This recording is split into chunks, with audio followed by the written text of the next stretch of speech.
Welcome, everybody, to this week's episode. We really appreciate you joining us. This podcast really shows us how we can all learn, live, and thrive off of each other. By sharing our knowledge through our conversations, we will impart some knowledge whilst learning ourselves how to progress even further. Here is your host.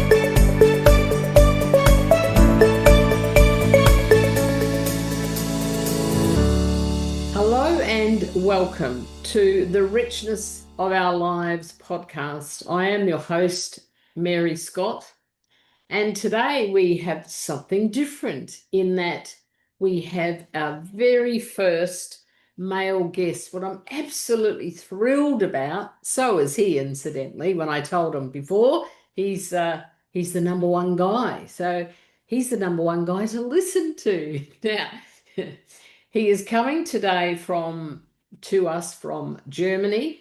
He's had quite a journey to get there, which he's going to tell us about.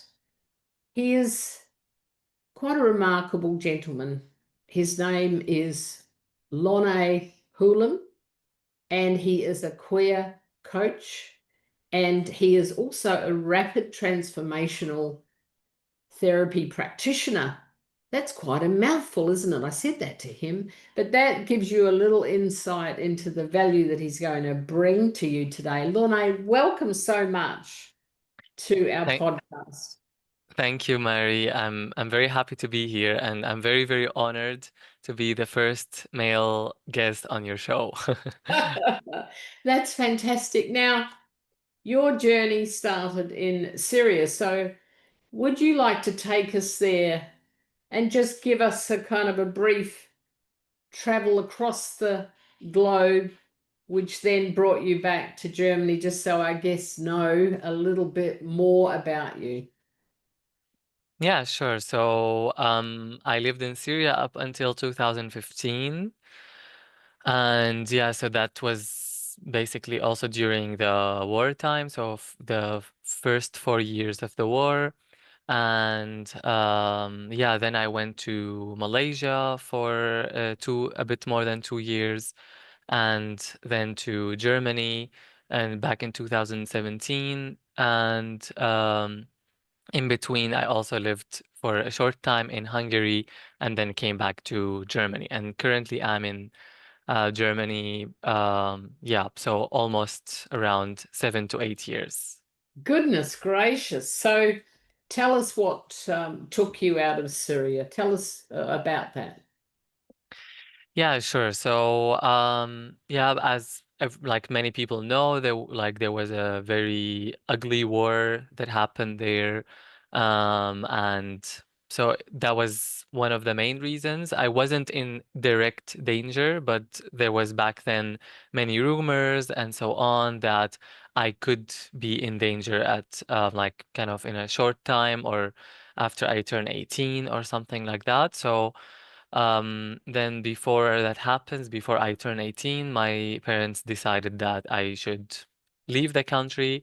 So my mom came with me at first because I was underage, and we went together to Malaysia. Why Yeah. Malaysia, Lonnie? Why? How did that turn out to be Malaysia? So we actually, it was very random because we heard about it from like my aunt, and they have like, so her brother-in-law, he was living there with his family, and so that was the first time ever we hear about like Malaysia and like about life there. Um, then it's having a Syrian passport, we don't have many options. So Malaysia is one of the only countries that we can just go there, just like book a flight ticket and travel there. And they will give us like 3 months at the big, like at the Wow, airport. Yeah, wow. exactly. And then later on, when I found a school there, then we changed it to like a student visa. And what sort of school did you like? Was that a challenge finding a school that was suitable?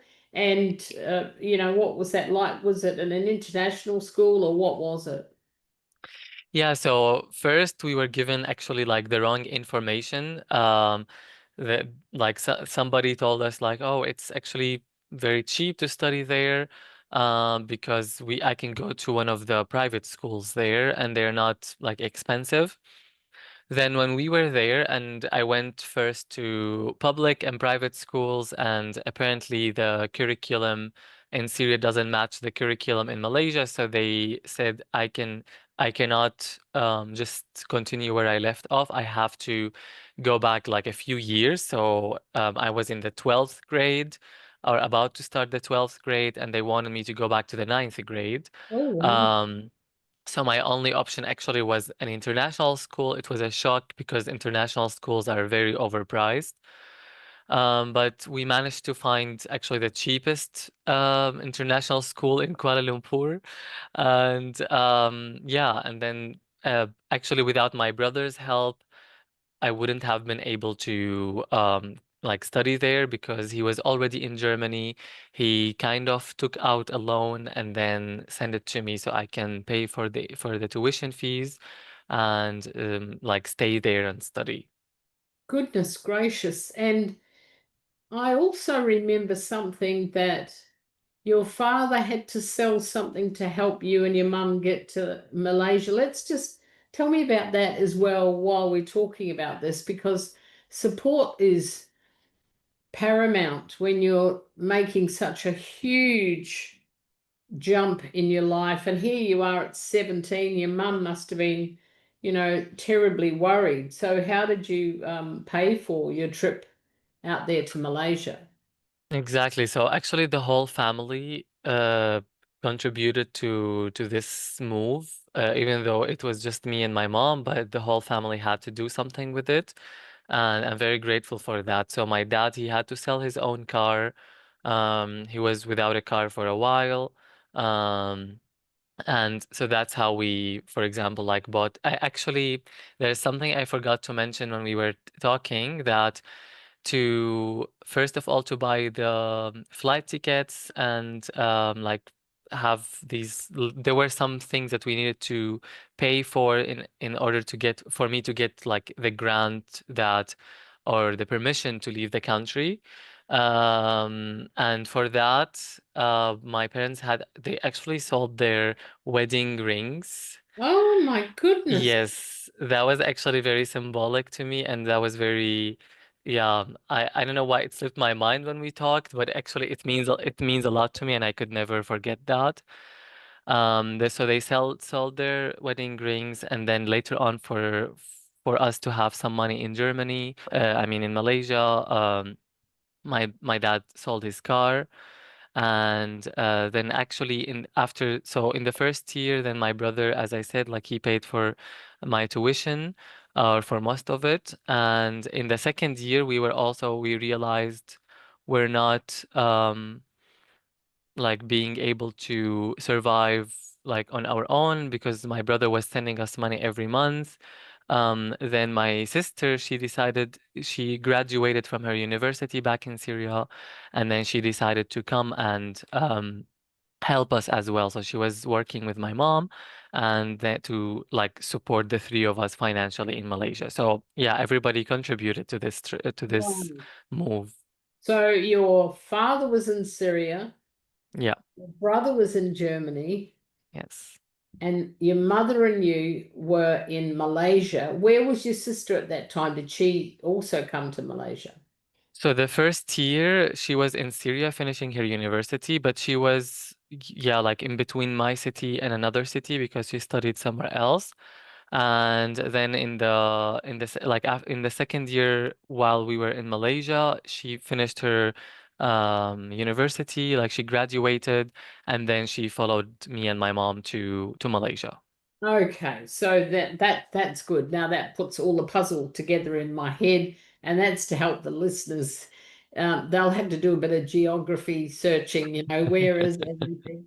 And how did you go with your studies? What did you find? That must have been quite a shock for a 17-year-old man to go from year 12 to year 9, and how was that experience for you? So because of like I ended up in the international school, so I actually didn't have to go back to the ninth grade. So the international school accepted me to go into the 12th grade. Good. I must have misunderstood that. Sorry. But no, that's totally fine. It was very, yeah, it was actually all kind of like based on luck actually, because even the international school at first didn't want to accept me for the 12th grade. They also wanted me to go back like at least 1 year before that, because I also didn't have like the English language certificate. And actually, even though I was speaking in English, I mean, my English was not great back then, and it was very scary because I had to like I suddenly had to study everything in English, and it was the last like so the school leaving certificate year. And usually this is very difficult. So the A levels basically, and it was like the British curriculum from like Cambridge, and yeah, for me it was very, very difficult. So at first, so I had to go through an assessment test, and that was very difficult. So I had to finish like 3 books within 1 month. Wow, Um, wow, that's a lot. yeah, it was a lot. And then I also had to finish the A levels in within 1 year because so officially I have to go through it for 2 years because that's how it's designed. And but then because of the school it was very expensive, I wouldn't have like I couldn't afford more than 1 year there. So I When had to did you find finish. that? Sorry, when did you Sorry. find that out? You had already started and you were Yes. part through the year, I believe. This is the story. And then you realized, oh my gosh, they want me to do another year, and the money was simply not going to be there. So, what did you do then, Lonay? Yeah, so it was so the year there is like divided into a trimester. I think it's the same, right, in Australia that you have like a trimester system. Um, so after the first semester it was over, I realized, oh, they wanted me to do a second year, but I couldn't have the money, so I had to finish within the next 2 semesters, basically. Wow. Um, So that's yeah, so about 6 months, isn't it? what is it? Sorry. To that's about 6 months that you had to cram in another whole year and finish the first year. I just want to get the context. So I think so the trimester, I think it's every 4 months, right? So 4 4 4. So you had eight. Uh, Yeah, so after 4 months, I found out, and I had like 8 months to finish. I had so 4 months or less than 4 months to finish the first half, and then sit for tests, like the first part of exams, and then I had only 4 months to finish the like the other like half, Oh, and sit for the final exams. Yeah. how did you make that happen? I was going to school even on Saturdays, and it luckily the son of the owner of the school or one of the owners, he was also running behind, so he had to go to school on Saturday. So because of him, I was also allowed to go to school on Saturday and to finish like some subjects. And I was studying every day for like 6 7 hours, and there was like no weekend for me, like no day rest, like for the whole year. It was very, very tough. And also, yeah, at first I didn't know how to study because first I needed to also translate a lot of things from English and memorize the new words, and then also study the or like memorize the information that was given in English. So that was yeah, like a whole drama there. Yes, my head's just going, oh, this is a massive jigsaw puzzle, and how do you put all the pieces together and to be able to start thinking in English, to be able to do your exams in English, not to mention the reading and all of those things. It's absolutely massive, isn't it? And you know, you're a therapist, you're a practitioner, you understand about what's required. And we talk to people, don't we, about what's your why. And is it fair to say your why at that time in that international school was massive? What was your Yes. goal? What do you remember? I mean, we could make up a story, but what do you recall was your goal, knowing you had to finish this in this first year? I mean, it wasn't much of a choice, basically. So that was also part of it that I didn't really, for me personally, there was no choice of like going back, even though it was, of course, always a choice back then. Even with all the dangers and everything, it was still possible to go back. But yeah, in like internally, I didn't have that as a choice. And because I before, so like around 2000, so in the ninth grade, I think that was like 2013, 14, something like that. I kind of went into like depression because I felt like there was no hope anymore, like for a future and so on. So when I got this opportunity to build a future and I was able to see, okay, if I really work hard and then I will have a good future, then that was also one of my motivating factors. Like I always remembered that I want to have a future and I have so many dreams to go after. So, and what the one way to do it is to really make this work and finish this in 1 year. Wow, that's lovely, isn't it? Now, how did your mother go? Like it's an equally big shift for her. And how good was her English when you moved? Yeah, it was not great, like good, like enough. So yeah, it was also terrifying for her that she had to depend on her 17 years old son to do everything. So it was also difficult for her, of course. So like to find jobs, to find apartments, it was so mainly the apartments and the schools were like on me and the communication with people. So of course, yeah, she felt very nervous. And it was also a big shift for her because she was like going like getting away from my dad um and also my sister and also new environment, and then she also like has this like emotional responsibility and the financial responsibility and all of that. And her job was also like the job we found for her, it was very difficult, so it was not in her field because she doesn't speak the languages to find something in her field. So she found something that was very tiring. She like a kind of job that she's not used to. The hours were very long, and then during like unfortunately during that time she also went through menopause, Oh, and and then it was like this whole mess, like a new climate, new diet, the menopause, the long hours, the stress. It all came together. She struggled a lot, like, and we didn't know. So it was not exactly menopause, it was like the pre-menopause um yes. symptoms. So she also didn't know what was going on with her. Like she couldn't Oh, sleep, she had a lot of stress. She would, yeah, like there were so many things going on. So yeah, I can also never forget that from her side. And also my dad, of course, like he had to be alone there for a long time. He had to kind of hold the fort back in Syria.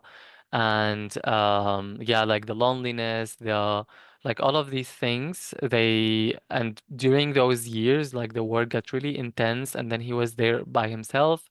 So of course that was also not easy on him. So it was actually not easy on any of us. no, absolutely. And what work did they have in Syria? So my dad, he's a like a doctor and like an endocrinologist, and my mom is an electrical engineer. Gosh, so that's a massive, massive change for her to to go to a new country, Yeah. no English, you know, all of those things. I'm just here going, oh my gosh. And for the listeners, some of this I've heard, but some of this is still, I'm going to say, quite shocking in in that adversity is a challenge, and here you are. So you got through that part. Then what happened? You got through a massive adversity, lack of money, having to really study. And I think it's testament to who you are as a man to have stayed the course. And yes, you had a big why, but really acknowledge that that wouldn't have been easy for you or your mum. And so then what happened, Lonay? Yeah, then I finished my A levels there, and then afterwards I was thinking about either staying, or I actually really wanted to go to Australia to study, to do my bachelor's there. But then, yeah, realized it was too expensive for internationals to study there. And there was someone who said, like, if something worked out for him, he would like kind of give me like a scholarship to go there. And then it didn't work out, so I kind of got back to the original plan of going to Germany. So that was the original plan from before, because my dad came to Germany when I was a kid. And ever since, my parents told us, like me and my siblings, if we want to study abroad, then we can do that after school. So that's why my brother went there first, because he's older than me. And yeah, then my sister didn't want to, and then I wanted to. But then with this detour, basically. So yeah, afterwards I realized I needed to refresh my German language skills, because I did that in until like B1 in Syria. So then I revised the books by myself, and then I did the language test, and then applied for universities and so on. And then luckily, I got the visa like as a student to come to Germany, and then the rest of the time, like the last I think 4 months or so in Malaysia, was like just waiting time. I tried to work here and there a little bit, um, and then yeah, then I came to Germany to study. And so what happened to your mother? Yeah, then she left because her visa was connected to mine. It was like a guardian visa. Yes. And yeah, so she then came back to, like, went back to Syria. And my sister, she stayed for a few more months there in Malaysia, and then went back to Syria as well. Gosh, okay. And where is your mum at the moment? Is she in Syria with your dad? No, she's in Indonesia right now. She's in Indonesia. And oh my gosh, this woman loves a challenge, doesn't she? Yep. You're the role modeling of doing what's best for everyone. And so, okay, let's just do a regroup here. So you and your brother are in Germany, and your mum Yes. is in Indonesia, and your Yes. dad is in Syria. Where's your Yes. sister then? My sister with her family, they are in Syria right now too, with my dad actually. Oh, that's lovely for him and them to be together. So, okay, we've caught everyone up on that. And here you are, you're in Germany, you've left Malaysia, and at least you're near your brother again. That must have been a lovely reunion for you both. Not quite, because we lived in like very far away. He lived in kind of the far west of Germany, and I lived in the far east of Germany. Oh, goodness gracious. Okay. Yeah, so we were far. We visited each other, but yeah, like not as much, because he was very busy and I was very busy as well. Um, so it was, yeah. I actually, part of me wanted that as well, because I wanted to like find my own self, like find my lifestyle, Yeah. especially after like, so in Malaysia I went through like a lot of shifts in my the way I view life, the way I believe things about life, and I wanted to kind of live in in these new beliefs and this new perspective, and find my own lifestyle and find my own like voice, kind of. So that's why I intentionally went somewhere where I can just start my journey alone. But of course my brother supported me with like a lot of info on how to do things in Germany and so on, so it was definitely very helpful.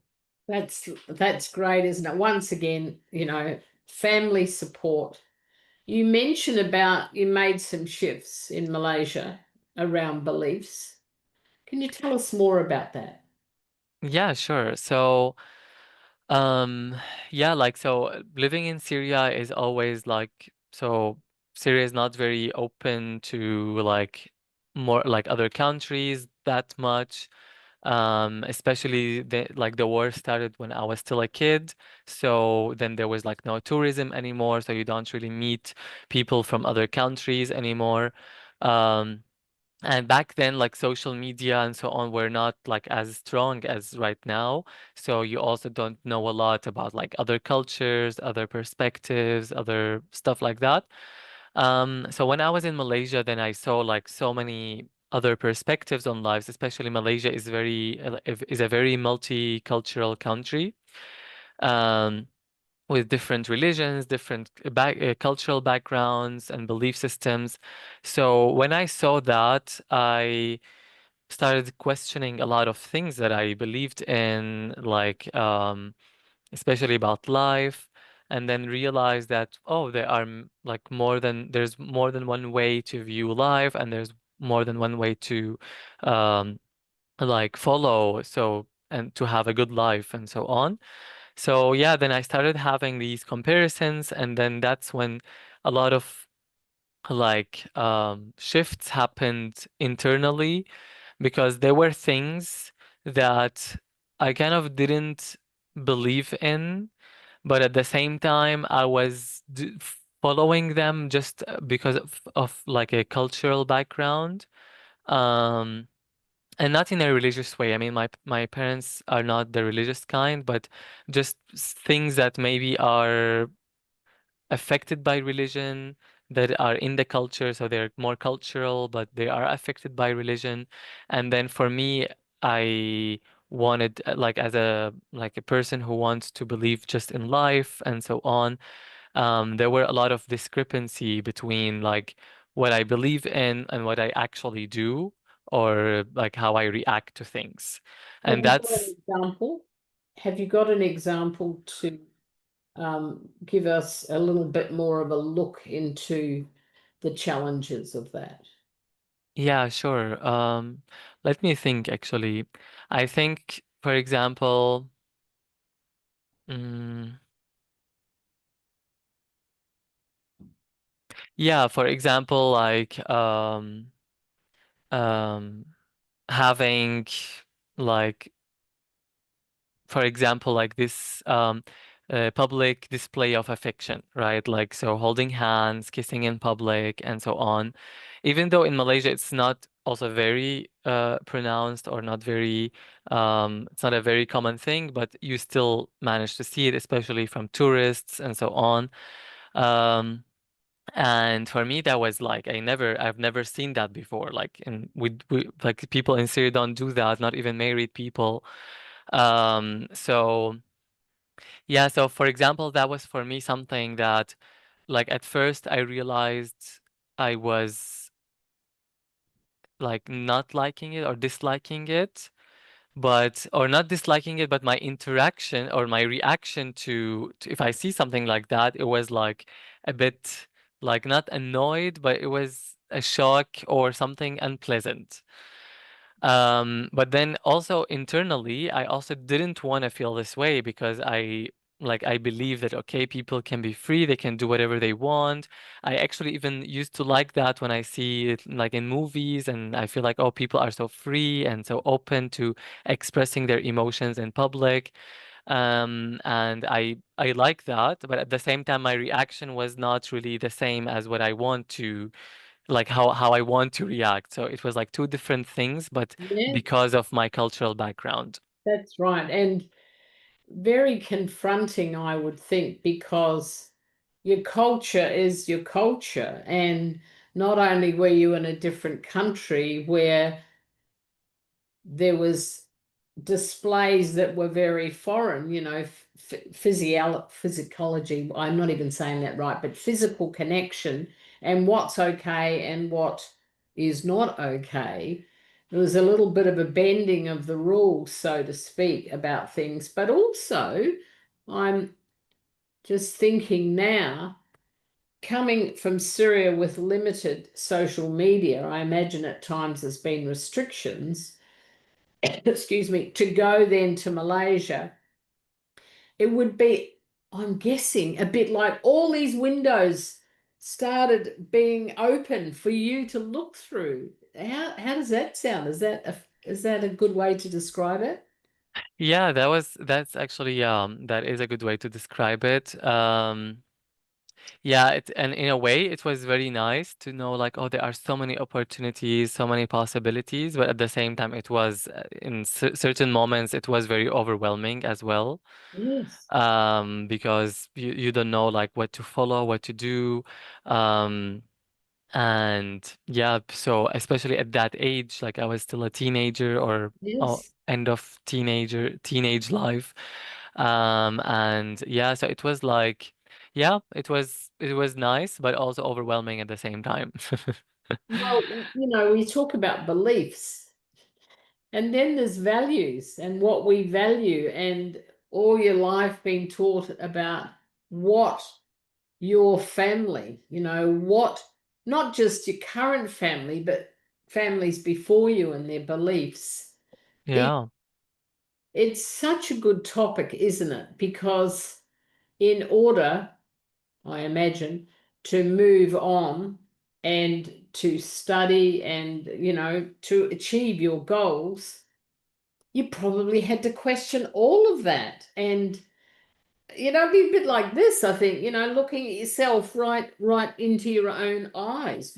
So, wow, good for you. And looking back on that now, what would you say about that? Was it something that was liberating, or was it confronting? What would your words be about that? Yeah, it was actually very difficult. Like there was kind of an internal battle between me and myself, and because like my old self is still there, what I want to believe in or how I want to things to change internally was also there, and then I was like struggling with that, especially that I couldn't immediately live based on the new things that I want to believe in. And that was only possible after I came to Germany. So, um, because you were kind of like, I was kind of put in a box, right? Like people put you in a box, like especially if they know how you are and so on. So it's hard to change like yeah, like just suddenly. So it was very confrontational. It was very overwhelming. Sometimes, like I also didn't know who I am anymore, if Yeah. it's safe to say that. Because I was, yeah, like I didn't know what I believe in anymore. And but I all like there was always this voice in my head that I like this is happening and I will like for a reason and I want to do this shift. Like I knew there was something shifting inside of me, but I didn't know what exactly and how to make it easier and how to really proceed with it. It was just shifting. I was confused. I was overwhelmed.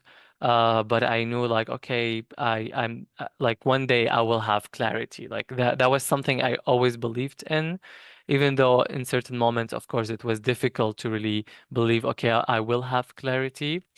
But I did, looking back, I did for sure. And I'm very grateful for that time actually, because yeah, there were a lot of things that yeah, like it was unnecessary for me to believe in or to follow or anything. And now I also have the tools to also question so many things in my life. So, and I know like, okay, how to question them. And if there's something that needs to be changed, like now I'm able to face that and to not be afraid of like these kind of changes anymore, even though it would still be a bit scary, just like any change, but at least I know what to expect, like how to expect the end Yes. result to be. So where did you get your support and, I guess, mentoring? Was there anyone because there you are, yes, your brother's there, but he's not close physically with you. Who supported you? Actually, like not like I wasn't talking about these stuff with anyone. I it was just by myself, but I think what helped me a lot was meditation because I started meditating when I was 15 years old, and I was still meditating when I was in Malaysia. And yeah, I think that really helped me a lot to really reflect on life and to recenter myself whenever things get overwhelming and to yeah, have clarity. So yeah, I actually don't know. It was also like a lot of intuition that I wanted this change and I wanted things to happen. Um, but yeah, there was actually like I never talked about these things when they were happening with anybody. And is that something that your parents would have understood? I mean, they're very educated people. They're both very smart human beings. Is that something, I mean, obviously your mother had similar things, first in Malaysia, now into Indonesia. I'm sure that she was seeing what you were seeing, and admittedly a more mature approach, if you like. But was there ever a time when you thought, oh, because you're young, right? I probably could talk to mum and dad about this, but that never came to you, just wanted to be your own man. Not because of that, actually. I think the main reason why I didn't think about that was because, of course, in the midst of all of this like shift was the fact that I was still struggling with my sexual identity to accept it, like as a gay person. And back then, I was still like even in Malaysia, I didn't accept that fully, and so yeah, so that was part of it, and yeah, I mean, now my parents know and they're accepting, but back then I didn't know if they would accept or how they would react. So of course that was like the fear factor, like how they would react to things. But also because I mean they lived most of their lives in Syria, so culturally, even though they're not like religious parents, but culturally, um, they like yeah, they know things a certain way.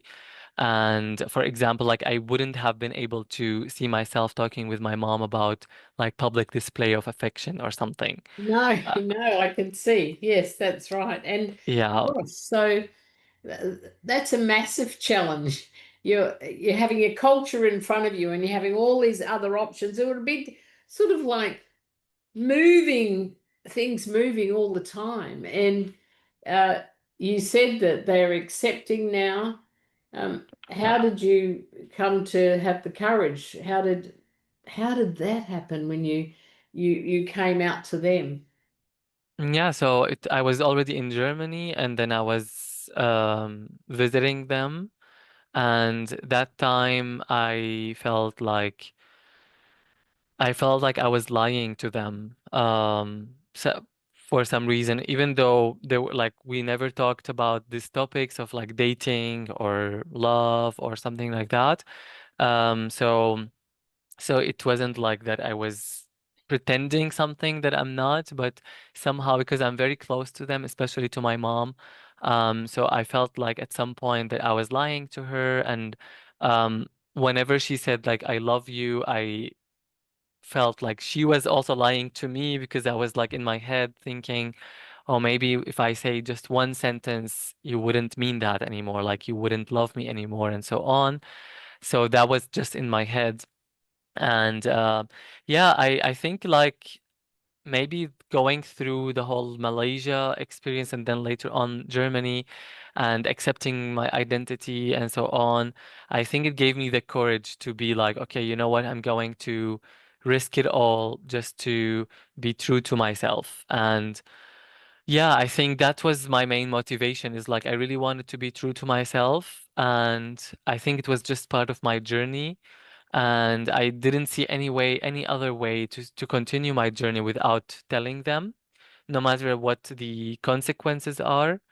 And yeah, and I'm still glad, I'm still happy I did that, even if it turned out in a different way. I would have, I think, looking back, it was still worth it to, because the feelings that I got after just admitting that in front of them, um, and telling them that, it was just such a relief. It was such a Mm. like heavy weight lifted off, and it definitely helped me even accept myself on a deeper level even more, and to feel like very like fully normal about myself. So yeah, I mean, their initial reaction was a little bit harsh, like just the very, very initial reaction, but it was still worth it, because it also kind of, in a way, it made me closer to them, because we went through this emotional process together, and we got out of it good and connected. And now I feel like I can, for example,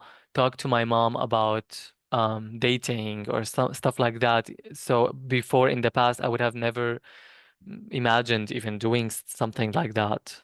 No, that's right. So, when you said you visited them, I imagine you're saying you went back to Syria, and your mum was Yes. back there then, Yeah. and you know, it sounds like it opened all sorts of doors for you as well. With you're able to share your reflections and able to share your thoughts and passions and loves, and the whole thing about love, those kind of situations, you didn't think your mum would love you anymore. It really demonstrates the power of unconditional love, doesn't it, in that situation when you're faced with it. And you're right, initially it's a bit like, what? The reaction, and then you work through it, and it really says something about your family and the relationship you had with the strongest role models in your life. As a young man growing up, they would have been, pivotal in how you lived your life and how you thought about education, about everything. And I just think it's a very powerful, it's a very, very, very courageous move on your part, given everything else. If we just look at that and you say, well, people come out to their parents, the people they love, every day these days, right? True. So, but I don't want to take that path, because it's, apart from the fact I don't like doing that, the comparison thing, but I wanted to point it out because it's massive. You've already undergone all this change, and so then you thought, and you honored yourself. I commend you for that. Honoring Thank you. yourself is really a beautiful thing. It's also a very, oh, I don't know, it's a huge demonstration of your dedication to yourself and to your growth. And I think that's a worthy mention right now about where you're at. So then, I'm guessing you went back to Germany and continue with your studies. Is that what happened? Yeah, exactly. So back then I was still studying. And yeah, actually something to mention is that I think throughout my life, like before I didn't realize that when I was like younger, but now I know that actually one of my biggest fears is to not like be true to myself, like not to live my true self. And I think this is really my biggest fear, is like to like have any period of time where I'm not living my true self. And it's something, sometimes it's something that makes me a bit struggle with facing challenges that are like going in a different direction, or like in a direction that is not aligned with myself. But on the other hand, it also makes me not give up, like even if things go in a different direction, that I know like, okay, I'm definitely dedicated to bring it back to like a more aligned like circumstances or direction with who I am. So I think that's also something that was always moving me. Even when I was a kid, it was there, but even though I was not aware of it, could be also, as you said, like from the way I was brought up, like my parents and so on. I'm forever grateful for my family, actually. Um, because they're like very liberal thinkers, and they're like they always keep room for thinking just for yourself, not follow things blindly, especially my dad. So yeah, I'm always grateful for that. And you only realize that when you grow up and you realize like, oh, actually my parents are not so bad. That's right. And that when that day comes about, you're like, oh, golly, how why was I thinking all that other stuff? And especially, the liberal minded, the open mindedness of them. And I don't know, it's something about being that age. I remember, as a as a young woman growing up, it's like, oh goodness gracious, they're just so closed about things, and it's such a different perspective, isn't it, when and you're not anywhere near my age, but you're bringing such tremendous wisdom to the conversation today. And Thank you. even saying you're still fearful about not honoring yourself, and you've been tested in all sorts of ways about honoring what you want to do. How did you get into becoming a practitioner? How did that all come about? So, like, I studied something completely different. I studied business administration, but actually from the first semester, I realized, oh, I don't want to continue in that field, but I didn't know exactly like what I wanted to study. So I finished it. I continued with that path. Um, but I was always into like mental health and psychology and so on. And then after a breakup, actually, so I had also some difficult times dating, especially here in Germany with the cultural differences and also like some insecurities that I was unaware of. And then there was one relationship, like my first relationship, that like in with your first love or first relationship, a lot of things like surface that you were unaware of, like insecurities and so on. And then the breakup happened and I was completely shattered, and that's when I realized, okay, the way I was shattered, it goes beyond just me missing my ex. It was something really deeper, and I realized, okay, I have work to do on myself. And I started following different mentors online, like to like watch their videos and so on, and that was helping a lot. And then I actually stumbled upon Marissa Peer. I don't know if you heard about her. Um, and then yeah, like did some self-help courses, and it really helped me with like RTT and so on. And that's how I real like when I stumbled upon this, I was like, this is what I want to do, and I want to give back to the society and like give these tools that really helped me. And then I realized, okay, this is what I want to do. And especially with the queer community, because a lot of queer people struggle with similar things like with suppression and so on. So yeah, that's what I do now. Yes, that's lovely. And it's, I was smiling, studying business. It's like the first semester, oh, no, no, no, this is not where I want to be. And then doing the exploration.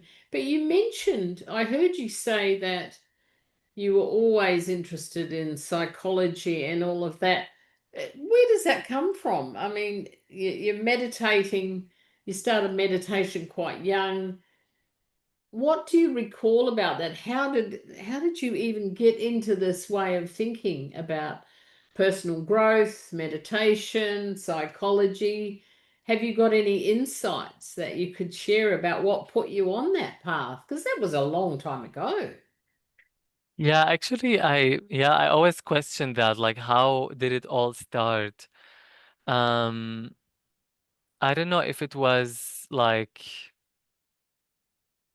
because of the war and lacking hope that for the future at some point when I went into like some depression, that kind of pushed me into that direction because I realized there's nobody to help me. I mean, going to a psychologist in Syria is not a thing really.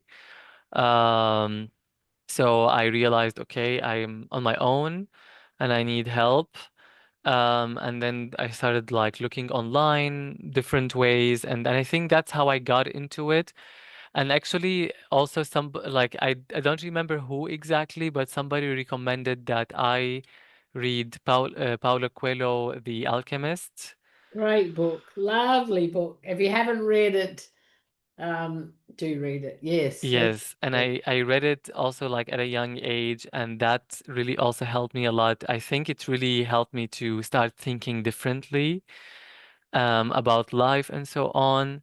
And yeah, but I actually have like I don't know exactly what really put me into that direction of like mental health and so on. Yeah, I think it's not just one thing. I think it's a mix of factors like the background, like my family, the war, the meditation, yeah, I think so many things together. The book I read, like I think everything together, it just, yeah, I mean, just like how when you say somebody was always into music or somebody was always into this, I think it was like that for me too. yes, yeah, that's great. And I like the way you bring that all together. There's so many different factors. And it's interesting. You mentioned, oh, right at the beginning of us talking today about intuition. And, you know, it seems like that is something dear to you, that you have actually followed a lot of your intuition. And because to acknowledge that, I have to honor myself. You know, that's quite a deep thought. And then, oh, I've got to honor myself, and I've got to follow what I know in here to be true. Like, that's just a lovely thing, to have that, and to not only to have it, but you honored it all the way through to this day. You're still honoring your path, your purpose, and wanting to give back to the community. And how important then we know, and it's been shown today, that you're in a beautiful, supportive family, a family that supports each other financially as yours has and does, because I know that you and your brother are supporting your family as we speak. You know, that that tells you once again about values, but how important is it for you to have community? It is very important. Like, I think without community, nobody can thrive. And like, whether it's your family or your chosen family or anything, anyone who can support you, I think it's very, very important to find that because, yeah, like, for example, when I came out first, like, the first time I came out was here in Germany. Like, the first people I came out to was like, were people in Germany and like friends, and that was really like a big factor for me to accept myself fully and feel normal about myself. And yeah, especially like my best friend Lisa and so on. So it was very she really helped me a lot with that. So I think it's always important to have that in order to, and also to be able to be open to your community, right? Like to share stuff with them when you need to, because that's also can be difficult to share stuff with other people. But it's important to know, like, whatever you're going through, like somebody, like you're not the only one who goes through that, right? So if you talk about it, if you share your story, you will find people who share similar story or like similar struggles or feelings, and that's when you find people you can really like support each other and yeah, thrive. Because yeah, as I said, like without community, it's really hard to thrive. At the end, we are social beings, and we need people to survive. Absolutely. I have a saying that I pretty much live my life by, and it is this, that vulnerability is strength, and strength is vulnerability. And this is what I see in you, so much strength in your vulnerability. And, I mentioned, like, the word courage is synonymous with you when I think of you. When I first heard some of your story, and I've heard some new things today, but I remember thinking, what a gutsy guy, and I'm so appreciative of you showing your vulnerability and being so beautifully transparent about your life and the struggles that you've had. And, only good things will come from this. You deserve so much richness. Funny, this richness of our lives, and here we are. But, I think that you're a beautiful man, and your openness and your warmth is just a wonderful thing. And anyone who decides to work with you will certainly feel touched and seen and heard by you. Let's finish off with, is there one message you'd like to give to the listeners that you feel may be helpful if and when people listen to this podcast, but your story? What would you like to leave us with today? So first of all, thank you very much for your lovely words. I really appreciate you also giving me the opportunity to be here. And yeah, one message I would give is, yeah, just follow, like try to find your voice and follow your intuition, because at the end of the day, if like being true to yourself and following your intuition is what matters, like nothing else matters.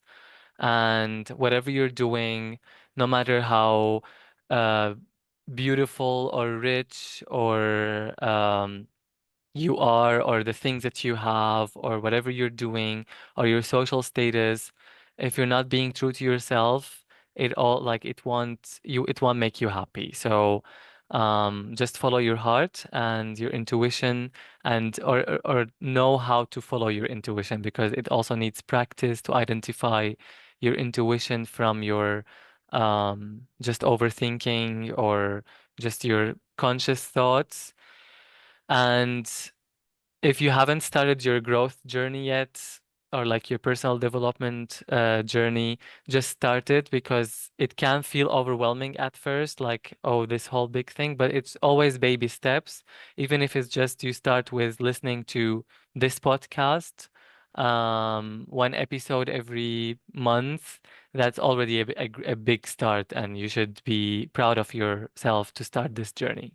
Oh, that's beautiful. They're wonderful, wonderful points and tips for people to start their journey. And it's never too late. And thank you so much, Lonay, for your time today.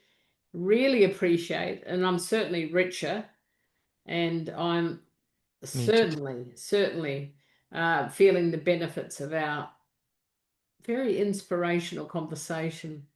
Well, thank you very Thank you. much, and I wish you massive success with your work.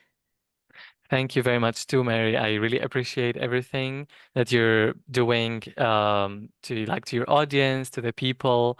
And yeah, your story is also very inspiring. And yeah, I'm happy that I had this chance to connect with you and to share my story with you.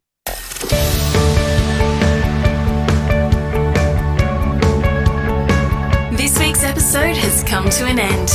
But the fun doesn't have to stop here.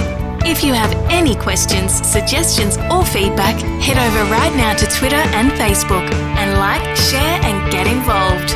Join us next time.